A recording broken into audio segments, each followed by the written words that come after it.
हजुरलाई सबैलाई मेरो न्यानो नमस्कार र आज म एउटा नयाँ भिडियोका साथ नयाँ कन्टेन्ट लिएर आएको छु। त्यो कन्टेन्ट रहेको छ बिजी अकाउन्टिङ सफ्टवेयरमा बजेट कसरी छुट्याउने है त महिना वाइज बजेट कसरी छुट्याउने अथवा वार्षिक बजेट कसरी छुट्याउने भन्ने बारेमा आज बिजीमा हिसाब गर्न गइरहेको छु। अब सर्वप्रथम हामीले बिजी खोल्नुपर्ने हुन्छ। बिजीलाई खोल्यो एउटा नयाँ कम्पनी क्रिएट गर्छु म एउटा कम्पनी क्रिएट गर्छु ए भन्ने कम्पनी क्रिएट गर्छु नेपाली डेट राख्छु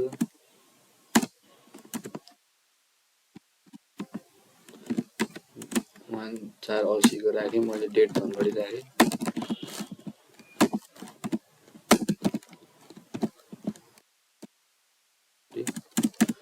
धनगढी राखेँ अब मैले सेभ गरिदिएँ है त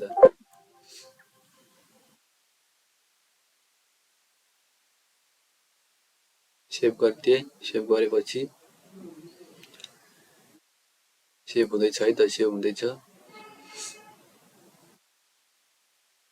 अब सेभ भइसक्यो ओके गरिदिएँ मैले यहाँनिर पासवर्ड राख्छु म कुनै पासवर्ड राख्छु पासवर्ड राखेँ मैले अब यहाँनिर स्किप बटन थिचेर अब हामीले एडमिनिस्ट्रेसन अप्सनबाट कन्फिगरेसन अप्सनमा गएर यहाँदेखि फिचर अप्सनमा गएर अकाउन्टमा गएर हामी बजेटलाई कन्फिगर गर्न गइरहेका छौँ है त अकाउन्टमा जाने अकाउन्टमा गइसकेपछि यहाँनिर बजेट भन्ने अप्सन आउँछ यसलाई क्लिक गरेर टिक लगाइदिने अनि सेभ गरिदिने अब यहाँनिर सेभ भइसक्यो स्किप गरिदिएँ मैले स्किप गरिसकेपछि एउटा मास्टर खोल्ने मास्टर अकाउन्ट खोल्ने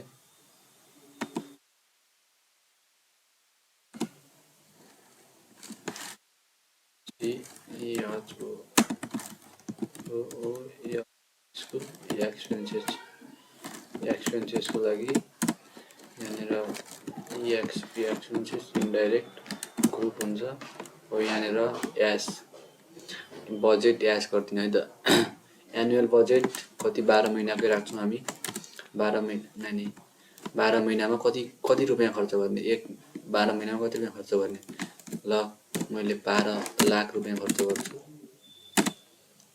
12 लाख रुपियाँ खर्च गर्छु म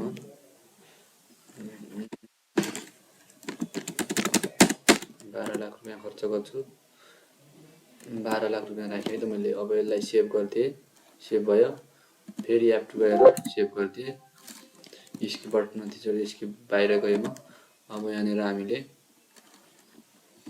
पेमेन्ट गर्नुपर्ने हुन्छ है त पेमेन्ट गर्नुपर्ने हुन्छ पेमेन्ट गर्दाखेरि भाउचर सिरिज मिलाउँछु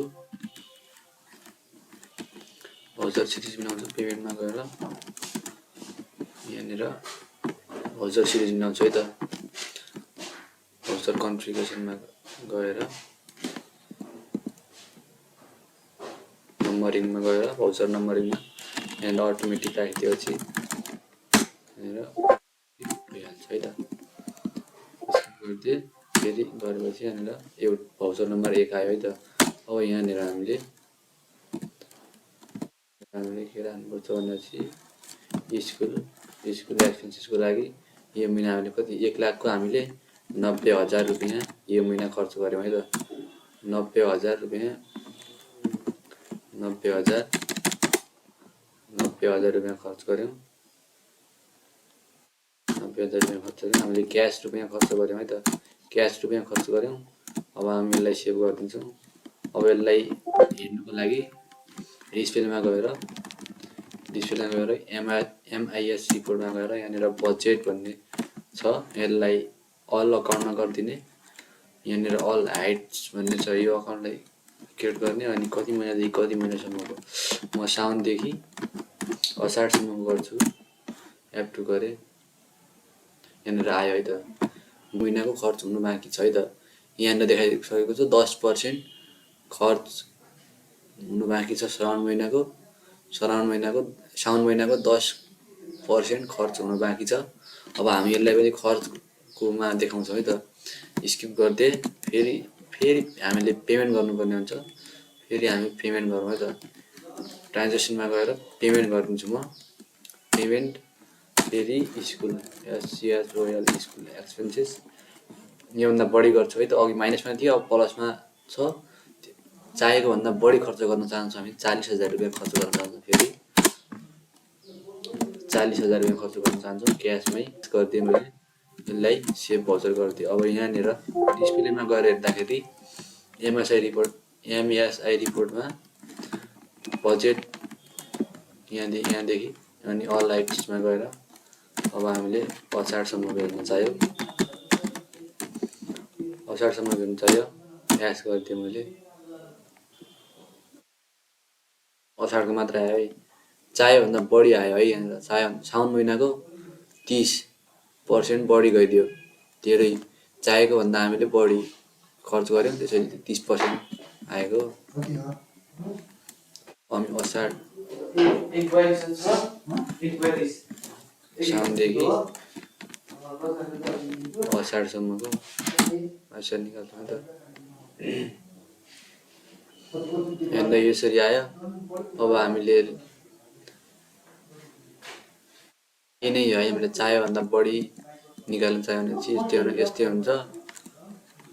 यहाँनिर अल हाइटमा गएर सराउन्डदेखि असारमा गरिदिने अनि यहाँनिर अल आउँछ। प्रत्येक महिनाको आउँछ है त। चाहेको भन्दा बढी पैसा खर्च भयो यो महिना, साउनको महिना चाहेको भन्दा बढी पैसा खर्च भयो। अब हाम्रो ब्याङ्क कति रह्यो? 89.17%। अब हाम्रो बजेट छँदैछ है त। हाम्रो बजेट यति छ, बाँकी अर्को महिना गरेर यसरी पर्चेस पेमेन्ट गर्दै जाने। अनि यहाँनिर आउँछ। अब हामीले ब्यालेन्स सिटमा हेर्दाखेरि अल्ट बी गरेँ, लेजर हेर्दाखेरि लेजर हेरेँ है त मैले। अल्ट डी गरेर लेजर हेरेँ। स्कुल एक्सपेन्सेसको लेजर हेरेँ। अब यहाँनिर दुईचोटि पेमेन्ट गरेको छ। एकचोटि 90,000 छ, एकचोटि 40,000 छ। जम्मा टोटल गरेर 40,000 रुपियाँ गरेको छ। 1,30,000 रुपियाँ भएको छ जम्मा टोटल गरेर। अब हामीले यसलाई क्लोजिङ ब्यालेन्समा 0 गर्नु पर्यो। हामीले पेमेन्ट त गऱ्यौँ, तर रिसिभ गर्नु पर्यो है हामीले। अब स्कुलले रिसिभ गर्नु पर्यो। ट्रान्जेक्सनमा गएर रिसिभ गरिदिन्छौँ हामी एड गरेर। स्कुल एक्सपेन्सेस स्कुल एक्सपेन्सेसमा 1,30,000 छ। 1,30,000 छ। अब हामीलाई रिसिभ गर्दैछौँ, क्यास नै रिसिभ गरिदिन्छौँ। यहाँनिर 0 आयो ओपनिङ ब्यालेन्स। अब स्किप गरेर फेरि हामी यसको लेजर हेर्छौँ। स्कुल एक्सपेन्सेसको लेजर हेर्छौँ। लेजर हेरेपछि अब हाम्रो यहाँनिर हिसाब फाइनल बराबर भयो। क्लोजिङ ब्यालेन्स 0 आयो। आउनुपर्ने यति नै थियो। दुईवटा हिसाब बराबर आयो नि, डेबिट क्रेडिट बराबर आयो। क्लोजिङ ब्यालेन्स 0 आयो। हिसाब मिल्नुपर्ने यति नै थियो। धन्यवाद साथीहरू, आजको यस भिडियोमा तपाईँहरूले हेरेर साथ दिनुभएको